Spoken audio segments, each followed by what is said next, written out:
Something happened in the last 48 hours that the mainstream media is framing as a conclusion, but if you know how to read the geopolitical map, you understand that it is actually a beginning. Kuwait was hit by missiles, and almost simultaneously, Donald Trump stepped in front of cameras and told the American people to rest, that Iran has been struck, that the chapter is closing, that it's time to exhale.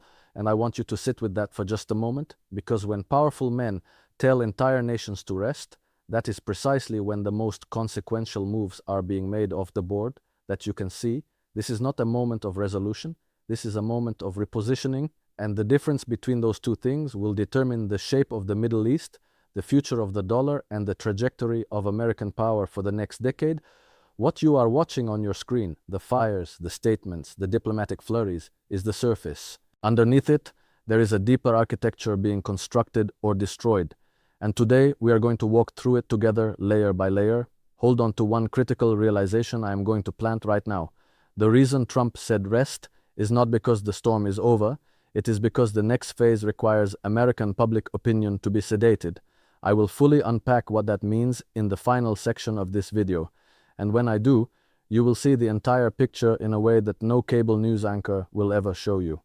When Kuwait enters a conflict narrative, even as a target, even as collateral, it is never accidental. Kuwait is not a random coordinate on a map. It is one of the most strategically loaded pieces of real estate on the planet. It sits at the northern tip of the Persian Gulf, sharing a border with both Iraq and Saudi Arabia, with its coastline acting as a choke point for energy transit that feeds Europe and Asia simultaneously. If you wanted to send a message that was felt in Washington, Riyadh, London, and Beijing at the exact same time, you would not need to strike a major capital. You would strike Kuwait or something near it and watch the tremors travel. So the first question I want you to ask yourself, and I genuinely want you to take this to the comments, is this. Who benefits from a missile strike on Kuwait at this exact moment in time? Because in geopolitics, the question of benefit is almost always more revealing than the question of capability. Many actors have missiles in this region. Very few have a strategic incentive to use them in a way that lands at this particular crossroads of the American-Iranian confrontation. Now, the official narrative will tell you Iran or Iran-backed factions, because that is the container into which every act of regional aggression is currently being poured. And I'm not here to completely dismiss that framing, because there are Iranian-aligned militias who operate with degrees of autonomy that even Tehran does not always fully control. But what I want you to understand is that the missile strike on Kuwait and the Trump declaration of American rest are two pieces of the same psychological operation, one kinetic, one rhetorical, and they are designed to produce a specific emotional and geopolitical outcome in the audience that matters most right now, which is the American public. Think about the chessboard for a moment. You have just watched what appeared to be an American offensive action against Iran. The strikes happened, the rhetoric was high, the world held its breath, and then with almost cinematic precision, the President of the United States walks out and tells his people to rest, to exhale, that Iran has been dealt with. This is not military strategy speaking, this is marketing. This is the emotional release valve being opened so that public pressure does not build into something politically unmanageable for the administration. Because the moment the American public believes the fight is over, they stop asking uncomfortable questions about what the fight actually accomplished. And that right there is the architecture of modern power management. It is not about winning wars anymore. It has not been for a very long time. It is about managing the domestic narrative around wars, while the real objectives, which are almost never the stated ones, continue to unfold beneath the surface. Let me take you back a step, because to understand where we are today, we have to understand what the Iran strikes were actually about. The mainstream framing was retaliation. Iran had been provocative, had been funding proxy forces, had been escalating. And there is truth in that framing, but it is partial truth, which is the most dangerous kind because it uses real facts to construct a misleading conclusion. The strikes on Iran served multiple simultaneous purposes, and I want to walk you through each one carefully because they connect directly to what is happening right now in Kuwait. First, the strikes were a demonstration of American resolve for an audience that was not Tehran. The primary audience was Riyadh, it was Abu Dhabi, it was Tel Aviv, it was every Gulf state and regional partner that had spent the last several years watching American commitment to the region waver through the Afghanistan withdrawal, through the confused Syria policy, through the period of strategic ambiguity that left partners wondering whether Washington was still a guarantor worth betting on. Striking Iran with whatever degree of force was actually deployed was a way of saying, we are still here, we are still the dominant actor. Align with us, not with the emerging Eurasian alternative. But here is where it gets layered, because at the same moment that Washington was sending this message of strength, it was also negotiating. There were back-channel communications running through Oman, through Qatar, through interlocutors in Europe, because the United States does not actually want a full-scale land war with Iran. Nobody with access to real military planning documents wants that war. Iran is not Iraq in 2003. It has a dispersed military infrastructure, a deeply entrenched revolutionary guard, a sophisticated missile arsenal, and crucially, it has the ability to close the Strait of Hormuz, which is the artery through which roughly 20% of the world's oil supply flows. Close that strait for 2 weeks and you do not just have a Middle East crisis, you have a global economic crisis that makes 2008 look manageable. So the strikes on Iran were not the beginning of a war, they were a calibrated act of coercive diplomacy, using military force to reshape the negotiating table, not to destroy the table entirely. And Trump's instruction to the American people to rest was the public signal that the coercive phase had achieved its desired psychological effect, and that the next phase, which is the diplomatic phase, was now beginning in the back rooms. But then Kuwait gets hit, and this is where I want you to slow down with me, because the timing of the Kuwait strike relative to Trump's rest declaration is the most important data point in this entire story.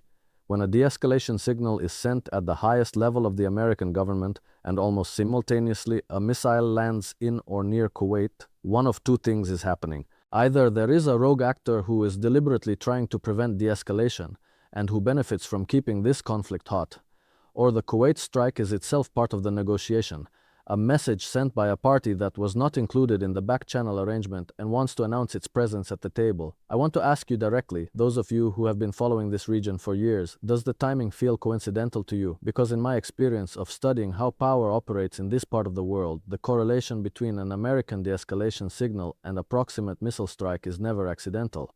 Someone fired those missiles knowing exactly what they were interrupting. Now let us talk about the broader picture, because the Middle East crisis, as dramatic as it is not occurring in a vacuum. It is occurring inside the largest geopolitical restructuring since the end of the Cold War. And I think a lot of American analysts make the mistake of treating the Middle East as if it is still 2005, as if the region's conflicts can be understood purely in terms of American interests, Iranian ambitions, Israeli security, and Gulf oil. That framework has not been accurate for at least a decade, and it is becoming less accurate every month. What has changed is the entry of the Eurasian bloc as a coherent geopolitical actor. Russia and China are not simply adversaries of the United States in some abstract great power competition. They have been systematically constructing an alternative architecture, economic, military, diplomatic, that gives regional actors a genuine choice they did not have before. And this changes the calculus of every player in the Middle East in profound ways. Saudi Arabia, for instance, is not the reliable American client it was in 1990 or even in 2010. The kingdom has been pursuing a multi-vector foreign policy, maintaining its American security relationship while simultaneously developing economic ties with China through the Belt and Road, while pursuing a diplomatic rapprochement with Iran brokered by Beijing, and while experimenting with pricing some oil transactions outside the dollar system. These are not trivial moves. These are the moves of a state that is hedging its bets in a world where American hegemony is no longer the only game in town. And when you layer that onto the Kuwait situation, something interesting emerges. Kuwait has always been one of the more cautious, consensus-seeking members of the Gulf Cooperation Council. It tends to position itself as a diplomatic bridge, less aggressive than Saudi Arabia, less opulent and exposed than the UAE. A strike on Kuwait is therefore a strike on the most cautious, least provocative member of the Gulf Club. Which tells you that whoever fired those missiles was not trying to provoke Kuwait specifically. They were sending a message to the entire Gulf security architecture. They were saying, your American guarantor has just told you to rest. We have not rested. This connects to something I flagged earlier, the critical realization I promised to unpack. And here we are in the final third, so let me give you the full picture now. Trump's rest declaration, when you understand the geopolitical context I have just laid out, was not primarily addressed to the American public. That was its surface audience. Its real audience was the Gulf states. And the message encoded in it was, we have demonstrated our resolve, we have struck Iran, now we need you to hold your positions and not escalate further, because we are moving into the diplomatic phase. It was a management signal sent to multiple audiences simultaneously through the vehicle of a domestic press address, which is a very sophisticated way of communicating without formal diplomatic channels that would require documentation and accountability. But whoever struck Kuwait either did not receive that message, rejected it, or deliberately wanted to demonstrate that they have the power to disrupt it. And that actor, whoever it is now the most important unknown variable in this entire equation. Because if they can fire missiles into Kuwait while Trump is telling the world to rest, they have just demonstrated that they are not under the control of any of the major parties that are currently managing this de-escalation. And an uncontrolled actor in a space with this much explosive potential is extraordinarily dangerous. Here's the deeper question, and this is the one I genuinely want this community to wrestle with in the comments. In a conflict environment where every major power, the United States, Russia, China, Iran, Saudi Arabia, Israel, has a shared interest in avoiding a catastrophic escalation that destroys the global economy, who benefits from being the uncontrolled actor? Who benefits from being the one party that cannot be managed, cannot be predicted, and therefore cannot be ignored? Because that actor, whoever they are, has just acquired enormous leverage. In a room full of people trying to manage a fire, the person who controls whether the fire spreads has more power than anyone else in the room, and they can use that power to extract concessions, to demand a seat at the table, to reshape the terms of the settlement that the major powers are currently constructing in their back channels. This is the deeper architecture of what you are watching. It is not a war movie. It is a negotiation being conducted in the language of violence, where the missile strikes and the presidential declarations are all forms of communication in a conversation that has no official transcript, and this matters enormously for the average American, even if it feels distant. Because the outcome of this negotiation will determine the price of energy for the next decade. It will determine whether the dollar retains its position as the world's reserve currency, or whether the petrodollar arrangement, which has been the invisible foundation of American prosperity since the 1970s, begins to fracture in earnest. It will determine whether the United States enters a new period of strategic retrenchment or overextension. And it will determine the moral framework within which America presents itself to the world, as a nation that leads through multilateral institutions and international law, or as a nation that leads through unilateral force and selective enforcement? I do not think that last question has an obvious answer right now, and I think the people at the top of the American national security apparatus are genuinely divided on it in ways that are producing incoherence in the policy, which may be part of why the signals coming out of Washington feel contradictory. Strike Iran, then rest, Project Strength, then Project Calm. These are not the communications of a unified strategic vision.